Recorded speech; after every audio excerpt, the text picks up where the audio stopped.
जय जगन्नाथ भाई माने कथाड़ी पिता लगिले भी निराट सत्य। ए शिक्षा ए डिग्री करिकी आमे की लाभ पाइले। ए शिक्षा तो आम गोटे संस्कारी पुओ भी बनई पारलानी। घरे थिबा कंचा भगवान को आमे वृद्धाश्रम छाड़ी भाई पत्थर को आमे पूजा करुचे आ निजकू चालाक भी कहूचे।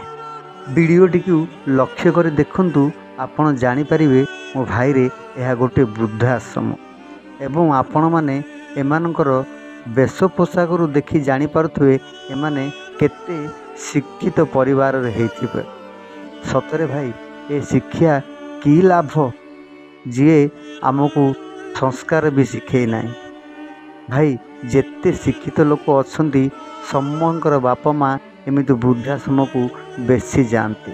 आपण प्रति वृद्ध आश्रम जाई देखंतु सेठारे आपण को शिक्षित परिवार ही बापा माँ आपण मानकु अधिकांश देखा मिले। कौन सी गरीबर बापा माँ केबे वृद्धाश्रम जाएनि। मो भाई रे सतरे